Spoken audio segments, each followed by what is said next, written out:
So when you're starting to look into the world of supplements, particularly protein supplements to support your exercise, because there are so many brands and there are so many products within each of those brands, it becomes a bit confusing. I mean, you can go to a lot of online stores now and you can see 50 different types of protein, all different for different things, whether you're male or female, bulking or ripping. And really what you kind of break it down into is a very simple format of you have your dairy and you have your plant-based proteins. You then have sort of 3 levels of protein within the dairy structure that's kind of really important to look at, which are what you call your concentrates, your isolates and your hydrolysates. And your plants, you then have single structured plant proteins or blended plant proteins. All of these things deliver a high level of amino acids.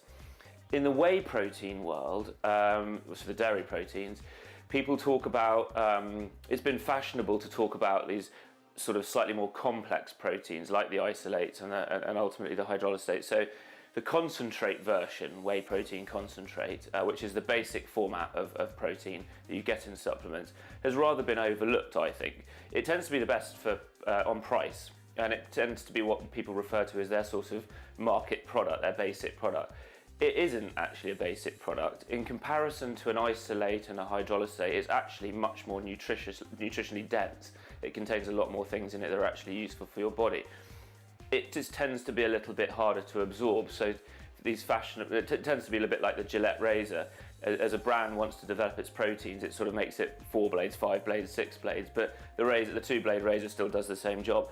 And that's really kind of what we've got with our complete source. This is what we would start with if we were recommending to a new user of protein powders who was dairy based, a product like this, complete source. It's a whey protein concentrate. It's got low calories in it, but it's got a very high bioavailability of protein, which means that if you say take a chicken breast and you're saying it's 100 grams of chicken, roughly speaking, only 20% of that's available protein for the body. And then there's an argument to say that of that 20%, only 80% or something like that will get into the actual body as usable protein for the muscles. This product and products like it, supplements that are specifically protein powders, tend to have higher bioavailability, and concentrate as a type of whey is one of those products. If you're looking for something that's slightly more complex and faster absorbing, you might look at other products that are sort of like isolates and particularly hydrolysates, which are getting a lot of fashion.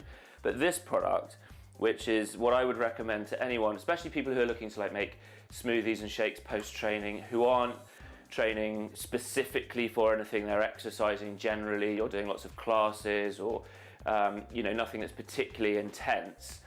This is a brilliant product, and in terms of its price comparison across the market, it's hard to beat. So I would always start with something like that. And again, within our YouTube channel, we've got a whole bunch of recipes which we will show, which we can show you how we can use this. I typically use this in things like porridges and mueslis because it's such a good taste concentrate.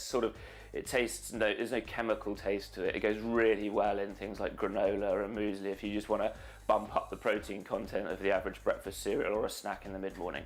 So yeah, we'll look at our YouTube channel and we'll show you how to use that.